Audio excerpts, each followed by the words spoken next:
All right, welcome everybody. Hopefully you're here for the intro to the CSIA, getting everybody ready for their CADS 1 course. Recording is started. Let's just dive into this. We'll go over kind of what's going to happen tonight. Let me share a screen so you can see what the heck I am looking at.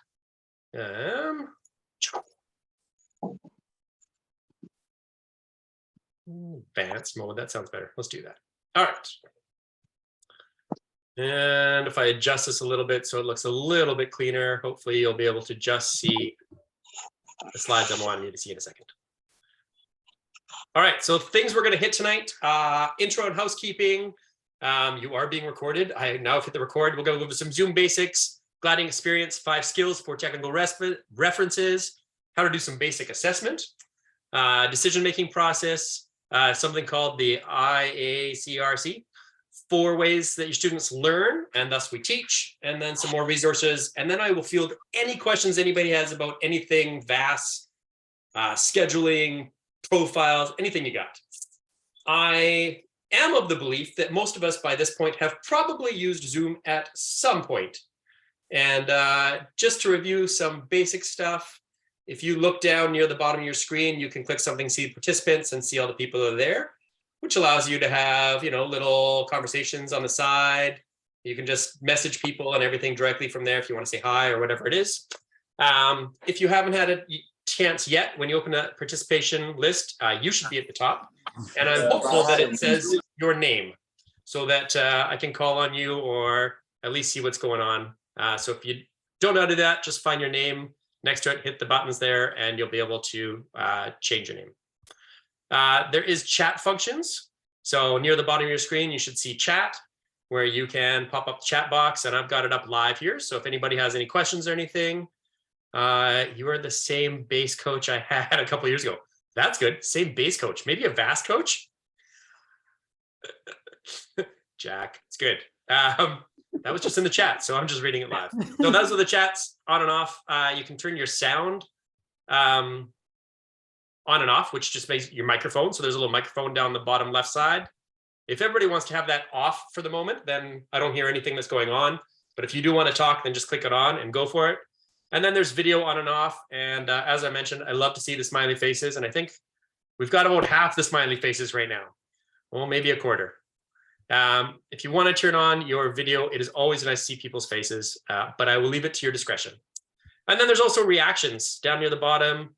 Either you'll see it as just a feature down there, or you have to hit the 3 buttons where it says more, and you can put little smiley faces or thumbs up or things like that. So if anybody wants to find a reaction and fire a thumbs up, then I will know that we are good to go on that part. Let's see what happens. There's some thumbs up. I'm getting some. Nice. All right, on we go. So does anybody have experience teaching the CSIA or have taught ski, snowboard lessons, anything in the past? If you do, put up your hand icon. Oh, not many hands. I like it. In fact, not, well, 1, Randy has. Thank goodness, Randy. Unless that's still your thumbs up from before. All good. That is what we're here to do. We got a few. Yvette has, Emily and David have. I didn't think, Emily and David, I thought you weren't going to be here. Glad you're here. Cool. And Christiane has. So a few have. Teaching is not a tough thing. I really believe that all of us have a passion for skiing and snowboarding. And tonight we're just going to drill down a little bit and break it up into chunks so that it hopefully helps you explain how you can deliver the content to somebody else. Maybe if you've never taught, you've never thought about how to kind of break it up into chunks. So we're just going to dive in. And if you have questions, let me know or yell and scream, and we'll answer them as we go. So in the CSIA, we talk about 4 basic learning objectives. So we talk about mobility, gliding, directional change, and speed control, which is just a nice way to break it all up. When we talk about mobility, it's a lot of the things that happen like your very first day of skiing, like how to put on a ski, because that does seem so simple, but if you've never done it, it's a weird thing. How to move around just kind of walking on flat snow, how to maybe get a little bit of a glide going in a flat surface. And then as we keep going and more advanced situations with mobility, it's important that all of our joints move and that they've got some ability and range to get the skis in a different position so we can achieve higher level goals. Gliding is really just the idea that our skis slide on the snow relative to gravity. So it's really important, usually on your first day, to experience it, because that's what we all want to do, is just slide and have fun. So that's a gliding goal. Then we talk about directional change, which makes sense. We need to move around the mountain and not hit trees. So understanding how to avoid things like that is going to be important. And then we also want to manage our speed. So whenever we're developing any type of a goal or a training or an outcome, it's going to affect one or multiple of those 4 objectives. Don't be shocked if you hear this in your CADS course. And if you should remember these 4 things, your evaluator will be super impressed. This will also be recorded so you can review it later. Next, we talk about some of the skills or the physical things that we can do to make skiing happen. And there's only one good way to learn this. Everybody needs to stand up. So stand up off your chair, off your couch, wherever you are. And I'm going to tilt this down a little bit, so hopefully you can see what I'm doing. All right. If you can't stand up, I'm totally good with that too. You can mimic things while you're sitting if you happen to be a person that sits. That's cool. All right. So now I imagine a lot of you have played sports. And if I asked what basic stance and balance kind of looks like, you probably have heard that if you kind of jump up, you'll land. And when you land, you get some bendy parts of your joints. Does anybody know any of the points that might be bending? You can take yourself off and put on your microphone so we can hear you and just shout out whatever you got. You got your knees Hips and your knees. You're going to bend some knees. Okay, I love that. What else? hips. Hips, yeah. So kind of a bend here at the hip socket. And then the last one? Ankles. At the ankles. Awesome. So when we talk about skiing, those 3 joints, I'll tilt this down a little bit more that you can see, you absolutely need to have bend at the ankle, the knee, and the hip. And we call that, you know, sort of basic static balance. Okay, so other things that fall in balance, feet shoulder width apart.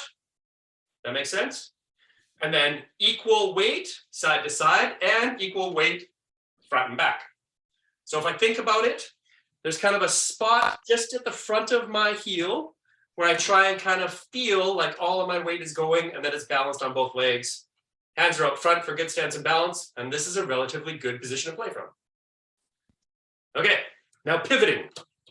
Pivoting is one of those things where this is actually a motion that you may not have really thought about, but it's actually your femur, so this big bone, rotating in your hip socket. So I hope everybody's still standing. There's no sitting down on this part. So if you extend your leg out straight and just lift it off the ground a little bit and you twist, that's actually, you can feel your femur going back and forth. So that's where we turn the skis from, is from the femur. And that is the action of pivoting.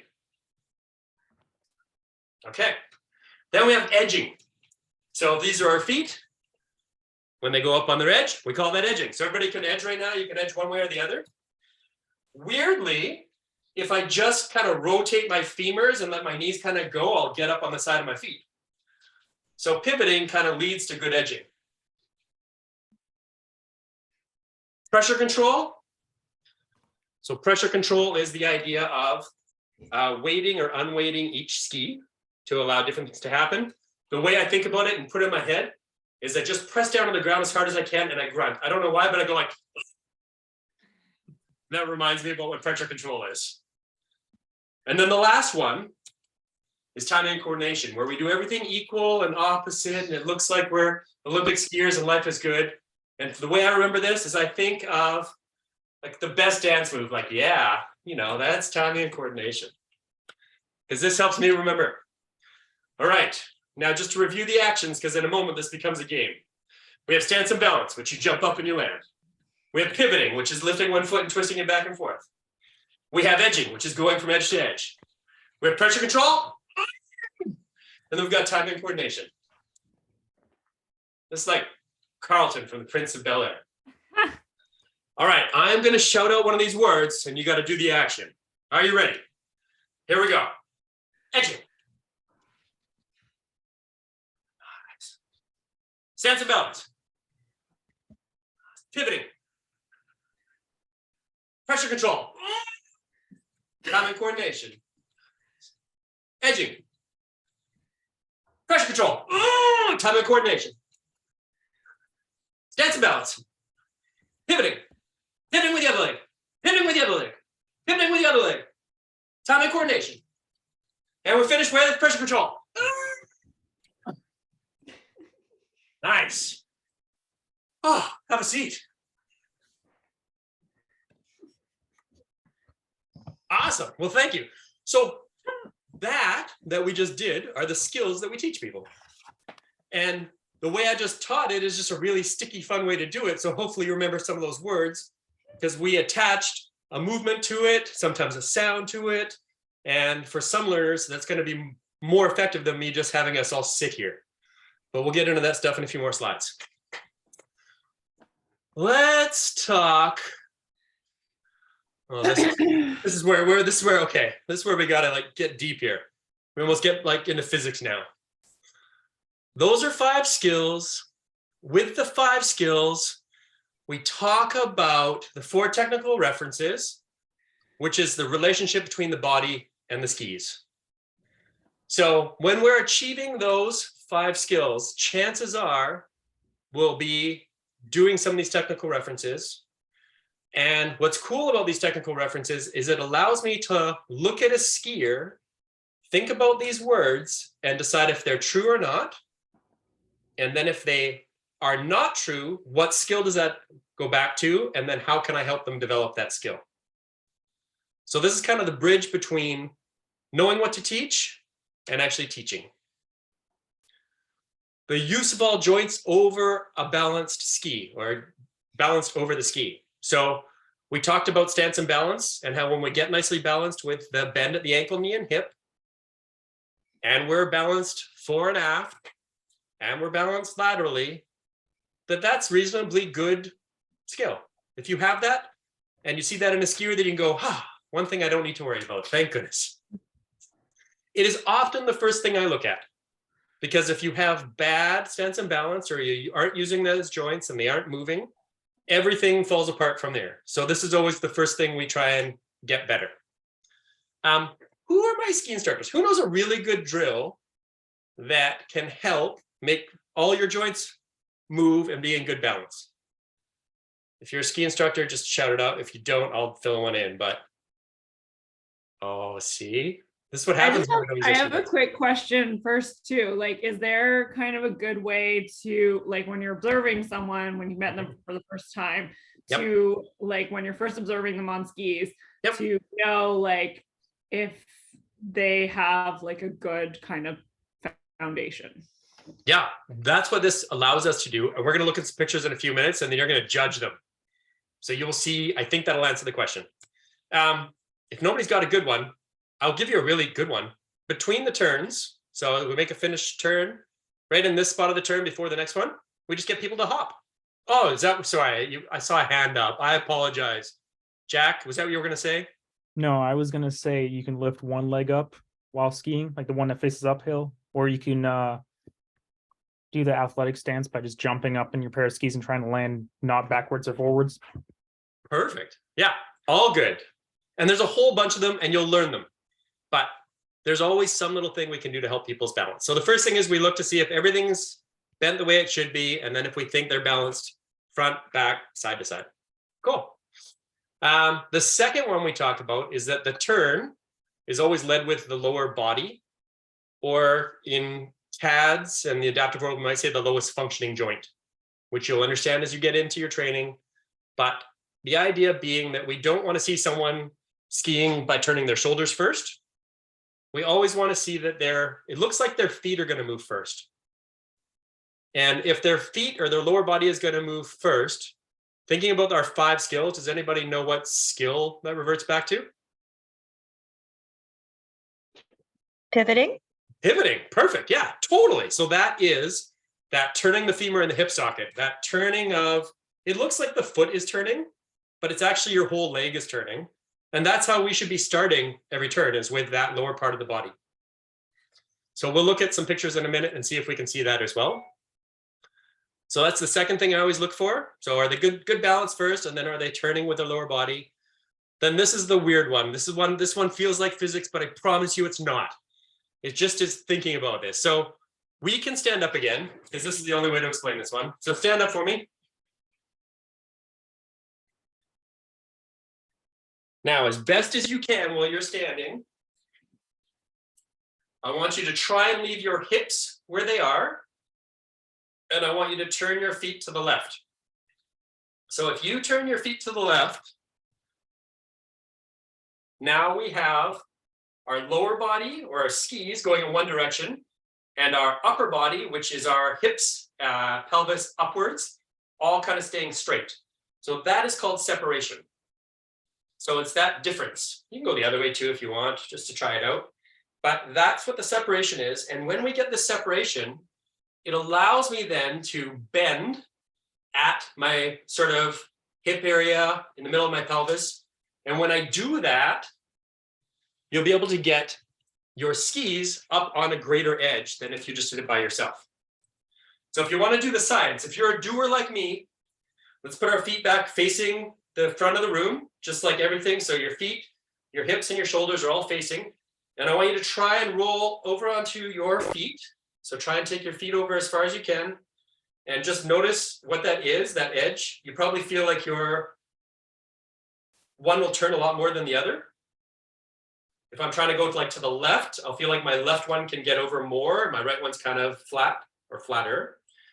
But if I now turn my feet to the left, leave my hips square, and now bend into it. And if you want to get super crazy, put yourself next to a wall and do this. Now I can get both of those feet massively up, like crazy up, because I get more bend and what we call angulation. So when we look at some photos, if you see someone, maybe I'm not wearing the brightest clothes tonight. I need to wear brighter clothes in the future. So this, and I'll show you a good demo. If I'm leaning against the wall and I just lean, you see how my body looks like a stick right now? That is called inclination. And if I get that turn in my femurs and then I bend, you see how I'm creating like this angle here? That's angulation. So when I look at skiers, I try to notice if they look like a stick or if they've got some cool bend to them around that hip area. And if they do have that bend, then I know that they're able to get more edge angle or more grip, what they talk about. It's not bad. Are we doing okay?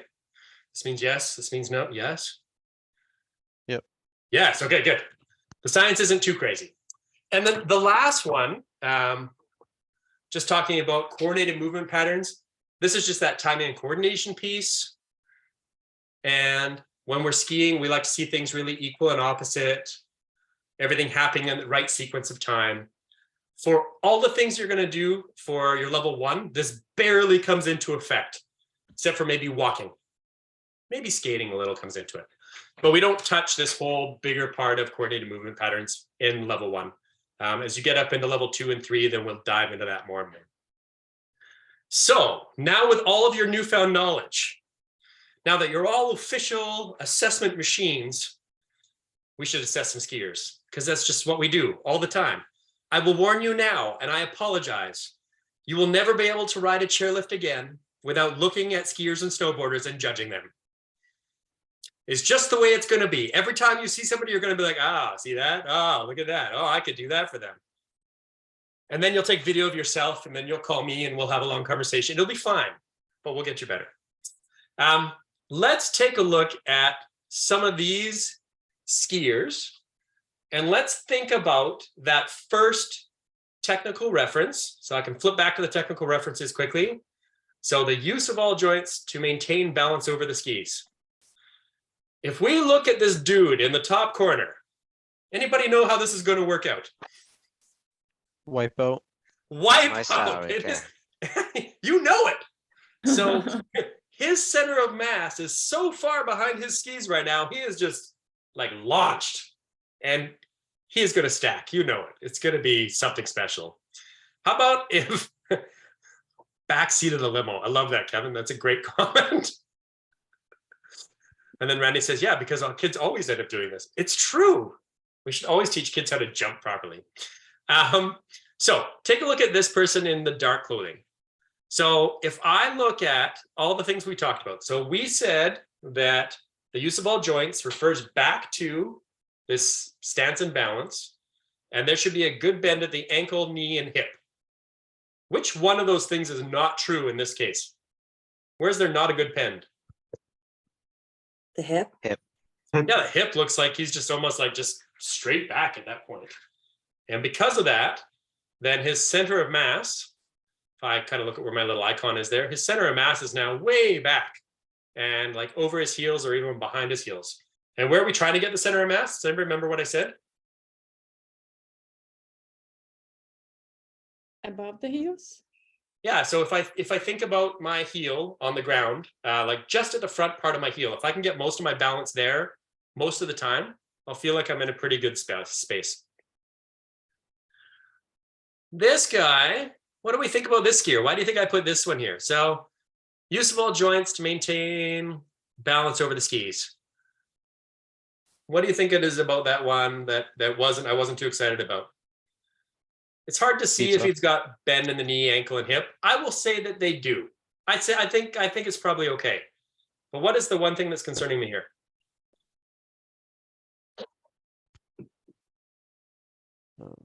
What got really The hips being rotated inwards. hip? Yeah, in a wedge that happens. That for sure happens in a wedge. He looks like he's relying on his poles a lot for the balance. I would agree with that. Yeah, he's definitely picking up some balance off his poles for sure. So he's dragging them, and yeah, they're becoming a frame. And I think I mentioned it quickly, and we'll just go over it again. Do you think that his feet should be underneath his shoulders or beyond outside of his shoulders? And what's the benefit of either?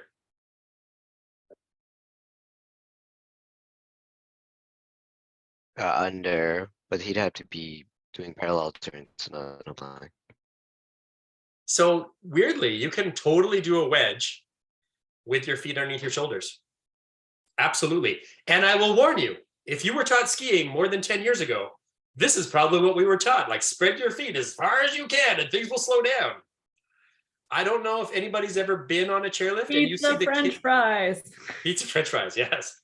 I don't know if you've ever seen a kiddo on like the cut or some little bit steeper run at the bottom, and they're in this wedge and they're just going like fast like this. It's because this doesn't actually do much. Spreading your feet further apart. So if this is my edge angle, just because I spread my feet further apart doesn't mean that this becomes a greater edge or has more stopping power. All it means is you've just moved your feet further apart and now you're really uncomfortable and your knees are going to hurt. Maybe your back. So I would say that the person in red, I would rather see them have their heels right underneath their shoulders. And from there in a wedge, all that wedge is doing is it's not really creating a big angle for me to break against. It's creating a bigger platform for me to stand on. So this is a balanced position. This is not a braking position. The wedge should be used just for more basic support, not more braking. So don't be shocked when you see that. We're going to get to that in a couple slides as well. Cool. That was good. See, we're already judging people. Isn't this amazing? Let's do a next one. So I put this one up, and this might be interesting to see. This, if we look at some of these photos, can we see that second technical reference? So I'll go back to the reference. The second reference says, is turning happening with the lower body? Can I see somehow that the feet, or it looks like the feet or the skis have turned more than what's going to look like the hips and shoulders, which should be matching? If I look at, let's look at this person first. He's pretty easy to look at. Does it look like the hips and shoulders are kind of going down the mountain and the skis are going straight across, or is everything matched up? Kind of. Looks like there's separation. Yeah, Yeah. I think that person really is turning their legs. They're turning that femur in the hip socket, and you're getting that nice bit of separation. When I look at this, these are going that way, and these are definitely kind of pointing a little more down the mountain than straight across at me. How about this person, if they've just finished a turn to the left, can you see much separation? Can you see that difference where the skis are going one way and the body is going a different way? I see some no's. I see some no. Is this no for everybody? Yes for anybody? Kind of meh. I would think that this person has almost no separation. Everything looks like it's lined up. Like if I drew a line here, across the knees, across the hips, across the shoulders, they all would be parallel to one another, and there's been no real twisting action here. Let's look at this dude. I mean, this guy's got it going on clearly. I wonder if I can make him bigger. Oh, I can. That's fun. The little man. What do you think is going on with the little man? So he's just made a turn to the left. So he's kind of turning in. He's just kind of coming this way. Well, it looks like his feet are going straight down and he's bending at the hip, doing like a YMCA C almost. He totally is doing like a C up the hill. Yeah. He's Yeah. leading with his head. Yeah. His head's leading instead. Everything. There's a really fun exercise that sometimes you'll do with kids called airplanes. Anybody ever heard of airplanes? Yeah. So this is a backwards airplane. Airplanes, if you're ever going to do the airplane drill, always think about your arms going the same direction as the hill. If they're going the opposite direction of the hill, yeah, lots of not good things. When I look at this little person, and the reason I wanted to put this in here is that in a wedge, weirdly, if you really think about it, so if these are my skis, I have turned both of my feet inwards. So if if someone is in a wedge, it's sometimes tricky to see if they've used their feet to turn because they're already turned inwards and sort of preset into steering angles. So there is good pivoting that's happening. I'm just not sure if he knows why or what's happening next, but we will look more at the wedge in a few slides. But I agree. This I don't reverse. know if we answered this question, but there was the question of if it makes it harder to apply pressure. And I wonder if they're saying edges with your feet or if your feet are further apart. Yeah, so as our feet get further apart or more out of alignment from their natural position, it's really hard to apply pressure to them. Yeah. So we will, does it make it harder to apply pressure? Yeah. Feet further apart are, I should be careful what I say. In beginning intermediate skiing, let's go with that. If you ever watch racers, sometimes it looks like they have their feet so far apart from each other, but those are so they can get the angles they need.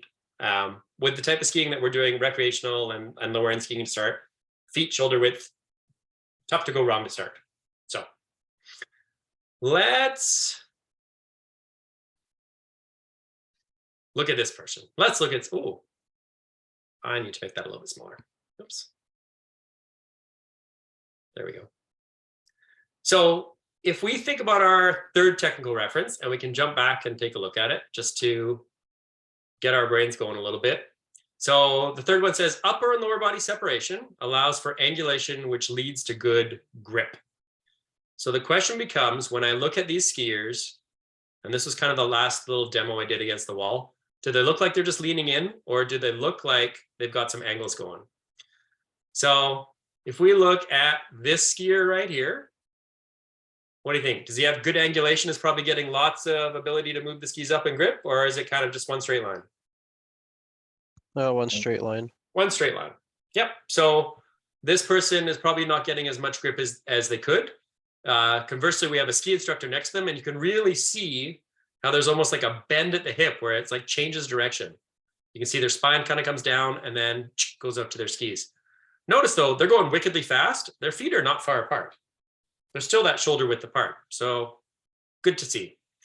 How about this person in blue? So it looks like someone who's just learning some stuff about skiing. Are they just a big pencil, or have they got a bit of an angle? Bit of an angle. Like Yeah, so we can go angle or we can go straight. What do you like? Angles, straight, some angles. Yeah, I agree. That person I think is doing a really good job. They're really trying to get some stuff to happen. And I can tell you that when they get these type of angles happening, you end up with usually more pressure on this outside foot than on this inside foot, which is the way we should be skiing. So when I see that, that's really good. if I go back to the skier here that was all straight like this, chances are more of their weight is on that inside foot and almost no weight on that outside foot. So that makes your skiing really much more work than it needs to be. How about this little kiddo who's just made a turn to the left? It looks like they just kind of came in this way. How do you think they've got any separation that's allowing them to angulate? Nope. Yes, no. What do you like? Yes, no. We got some X's. We got just shaking of the head. I love the shaking of the head. Yeah, this person is really, everything's just square. So I think it's fascinating how fast you've become such judgy people. Thank you so much. It's amazing. You are now able to look at skiers and go, cool. Do I think they have good stance and balance? Do I think they're pivoting? Do I think that they are getting some good edging and pressure control, which is what we talk about with that upper lower body separation and angulation? And then we can judge if they've got smooth buttery lines as well, or if that needs to be worked on. And that judging is great. As a ski instructor, this is what helps us figure out what the lesson is going to look like and some of the techniques that we can use to help people become more efficient at skiing. Yeah, so Lucas just asked a question. Can you judge someone's angulation when they do a wedge? It's such a good question. And the right answer is, yep, absolutely. In fact, I will challenge you to be the judgiest when you're teaching somebody the wedge because of the next slide. Oh, what a good transition. So good. All right. We'll come back to that. It's a really good point. If we look at these pictures of a wedge, and this is kind of where we start, shoulder width apart, and we roll our femurs inwards to get that little bit of a V shape. Or someone said pizza earlier, which is what you'll hear a lot in ski schools: pizza and French fries. I will warn you right now. This is a big clue for your CADS course. At some point, there may be some scenarios where we get to play and we get to role play what teaching is. And you might have a scenario where there is a child that, because of their diagnosis, takes things very literally. And if you start saying pizza, they might start getting hungry and wondering where the heck lunch is. So I always prefer to say wedge, but it's entirely up to you. But just don't be surprised if somebody gets hungry in the middle of one of your scenarios. So this is what a good wedge looks like. Potato wedge, nice. If we really think about a wedge, so we can put up our hands, and if we start that turn, we're going to go to the right, and if we're going to turn both of our feet to the right a little bit, that's what's going to start our turn, because we already know that from technical references, and then we're going to put a little pressure on this downhill skier, this one that seems to be pointing in a little bit more, and that's how we turn. So we turn the feet and put a little pressure on. If things are going well, and we're making a turn to the right, do you think the picture that's in the middle or the picture on the right is the one that's going to look right? So here's your sign language, your first sign language. R, sign language, is like cross your fingers and everything garbs up. So that's for the right.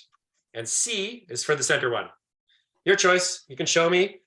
So right, I'm only showing me R. I see a lot of C's. Cool. And I would agree. C, or the center one, is the right answer. So if you're in a wedge and you see that happen and you get that position on the snow, you know that your student actually turned their feet before they started to weight it all. If you see this one on the right, anybody have any idea what happened? Sheila, I know you got this. What do you got? I think he's on the uphill. Say that one more time. He's on the uphill? Yeah, Like I'm assuming these are all pretty just nice. Like this is the intention, like at the end of a right turn. Oh, at the end of a right turn. Yeah. So if you, I'll just tell you, because you may not know this, but I challenge you to play this next time you're on the snow. If you, and this works, I promise you it works, mess around with it. If you are in a wedge position, and if you've allowed your edges to come up a little bit, so you're not quite flat, you're up a little bit, and you just stand on one ski, you put more weight on one side, you will turn the opposite direction. And what will happen is that ski, there we go, that ski, if you just stand on this one more, it will race ahead of the other one, and you end up turning to the right still, but you get something called a reverse lead change. So when I watch people ski, I always want to see this center one, and I will tell you why. If I can get people turning in the wedge by turning their feet first or turning with their lower body, which is our technical reference, then they will accidentally ski parallel as soon as I go faster, without ever having to do anything. If I allow them just to weight that ski all the time and make those turns, they may never ski parallel. Depending on who they are and what their diagnosis is, they might just believe this is the only way it can be done and be stuck there their whole career. So someone said, should I see good angulation on somebody doing a wedge turn? And absolutely. So guess what happens? Now we got to stand up. Here we go. I'm in my good ski position. I'll get into my wedge position. So turn your feet in a little bit. Now, if I'm going to turn to the right, I'm going to try and turn both feet a little more to the right. And as I do, I'm going to leave my hips and shoulders just kind of facing down the mountain. That's going to create some separation. And if I want to stop or edge more, then I would just bend at that angle and I will get angulation. So when I'm teaching everybody their first turn, I try and get them as they come to a stop in this nice separated, angulated position. And if you can do that, you'll be shocked how fast people learn how to ski. So yes, I'm totally in on the wedge. This should totally happen. Let's take a look at this young girl. She's just made a turn that came in. She's making a nice left-hander. I got to get my directions right. So she's coming from here, making a turn in here. Do you think she has turned her feet to start or just leaned on a ski? Just leaned. Yeah, totally.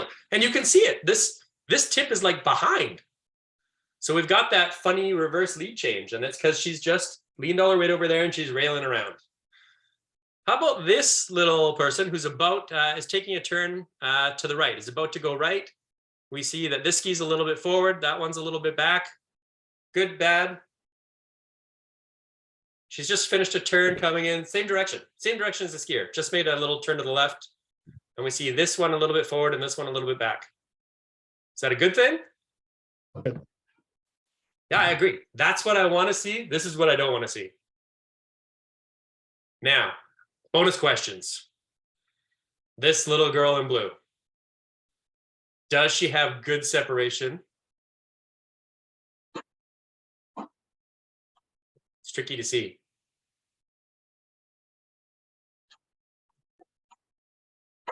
So if this is the downhill direction, which way are her shoulders facing right now? It Up looks the like hill she's or down the hill? up the hill. Up the hill. Where should they be facing? Up the hill or down the hill? Downhill. Down the hill a little bit. So she's actually managed to turn with her feet and then somehow turn more with her body to try and get the turn to happen faster, which you totally will see kiddos do. It kind of looks like one foot is separate and one foot is going the same direction as the body. Yeah, I totally agree with you. Yeah, that right foot, like the one underneath, has really turned. The other one kind of looks square with the hip. Yeah, she's a contortionist. I'm so amazed with how fast you've all become really judgy ski instructors. Thank you so much. And she Yep. also looks like she's like totally upright as well. I would agree. Yeah, she's not got enough bend anywhere. I would totally Yeah. agree with you. And with all that stuff being said, all that stuff that we just looked at, here's what I would challenge you to remember, is that we just try to be safe and have fun and then accidentally teach some stuff. So it's good that we understand this stuff. It is not going to be the most important thing when you're out doing lessons with VASS, I guarantee you. We do safety first, then we have fun, then we accidentally teach some stuff. But you've got some good fundamentals now to do some assessment. I'm just going to keep flying because we are doing really well. There's a whole section of thought that goes into what and how we make our decisions when we're on the hill. So we'll look at a couple of them. One is called a learning contract. And this is where we first meet somebody. And it's just an ongoing thing that we do throughout the day. But we always want to find out, what people's experiences are, what their goals are, where they're at psychologically and physically, so that we can just try and at least start in the right place. So if somebody has never skied before, chances are we're starting right out the door from when we first get their rentals. If they have skied a whole bunch and they're like, oh yeah, I ski black diamonds all the time. Don't trust them. They're all liars. I'm telling you right now, every one of them will tell you how good they are. And then you'll put them on a green run and you're like, cool, glad we started on a green run. It's just a fact. We all think we're a little better when we are, or someone's come from a mountain where nothing's as steep. If you come from Ontario and you skied out there and you're like, yeah, I ski all the black diamonds, and you come to Vancouver and you ski a green, they feel very similar in pitch. So never believe anybody, always start super easy. But going over the learning contract and figuring out what they want is always going to be the first step to your lesson. Next, we're going to look at the situations. So what the weather's doing, what the snow is like, any other safety stuff, how busy the mountain is, other fatigue things you might have noticed. And then things are forever changing on the mountain. So we're always trying to take on this information and make the best choices we can. I will support any choice you make if you have the word because I thought it would be safer. I will always support you, 100%. As we keep going on thinking about our decision, we're going to think about what our skiing objective is. So does anybody remember the kind of 4 objectives that we started with? Can anybody name one of them? Just come off your microphone or put on your microphone and yell it out. Mobility. Mobility, yep. Gliding. Speed Yep. control. Speed control and Direction change. direction change. That's all. change. Awesome. So when I look at those objectives by the CSIA, then I might create a more complex objective and say, okay, our objective down this run might be to make a medium pace turn that is about 2 cat tracks wide, and I'd like you to make them very rounded. And that's a good ski objective. Now we can go and ski some runs, and I will see if this person is able to do that task. Or maybe I'll throw in another task and say, cool, I'd like to do 5 hockey stops in both directions. Let's go do that during this section. And that allows me to then look at their skiing, think about those technical references, and figure out where I want to spend some time developing some skills.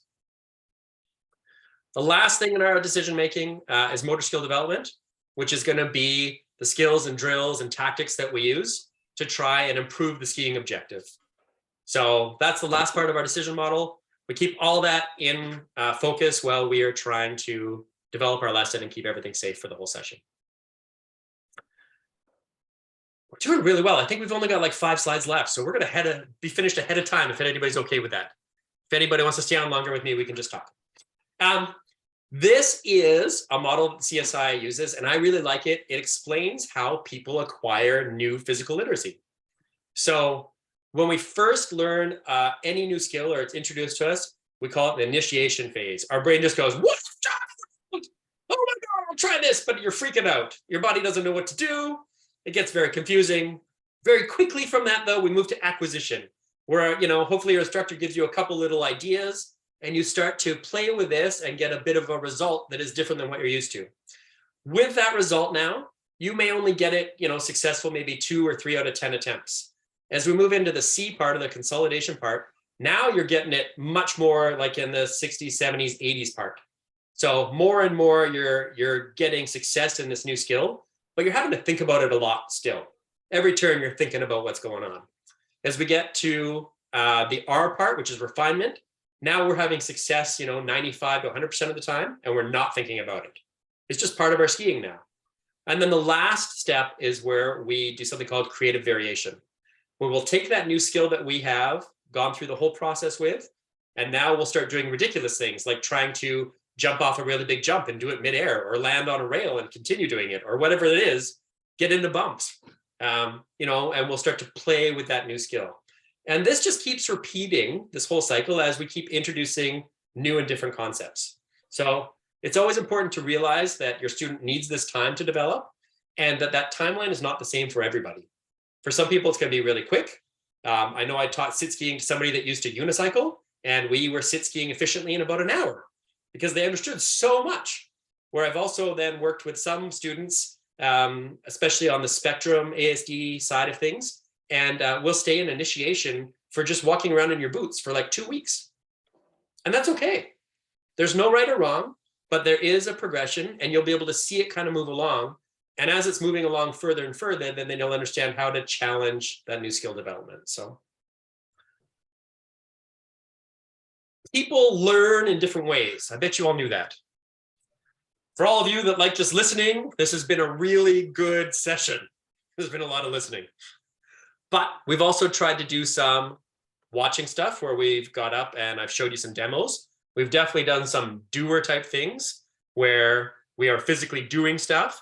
And then we've even talked about some feeling stuff, like feeling pressure at a certain point or feeling a bend in your hip. So when we look at this and we know this is how people generally learn, it is really important for me as an instructor to try and help somebody learn in all of these methods. So we're going to take a look at an example, and I'm hopeful that you can play in this framework as you kind of get into your CADS course. And I'm also hopeful that when you do your overview, that the person doing your overview on the snow teaches some of this way. And if they don't, call them out. Say, hey, can you teach in all 4 learning styles for me? So you can see a really good demonstration of it. But here's an example of a drill that I am a big fan of. This drill is called dragging the poles, and it can be used for all sorts of things. But the biggest one it's probably used for is just getting someone a little bit lower in their stance and bending their knee, hip, and ankle.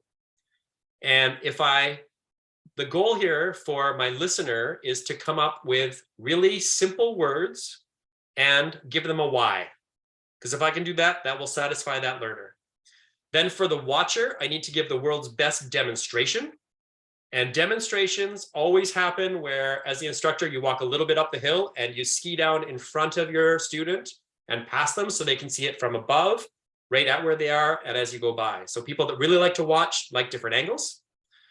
Then the feeler, I need to figure out when I'm doing my demo, if there's something that I can notice in my skin. So something that I can say, hey, you're going to feel a pressure here. You're going to feel a bend here, an extension there. Something that when they do it perfectly right, they're going to go, I did feel that. I must be doing it right. And then the doers, generally, you just give them the shortest version of everything and just let them go do it until they figure it out. See, I love the doers because they're already shaking like, yeah, I'm a doer. And the big thing with doers, though, is that you need to know what to look for to know that they're doing it right. So this drill, if we go through it, there's the explanation. So why we're going to do this drill to help you get more balance while you're skiing. How? With your hands out front, I want you to drag the baskets to your poles lightly in the snow with contact on the snow near your boots. So that's my verbal description. Then I got to give like the best demo ever of how this thing looks. Really just, I even like dig in my poles harder than I should so the snow kind of flies off the tips. Nice, good stance. Couple turns, just dragging my poles. The feelers, and you can figure your own feeling, but I know that if you're doing this well, that you're going to feel more balanced right across the bottom of your foot.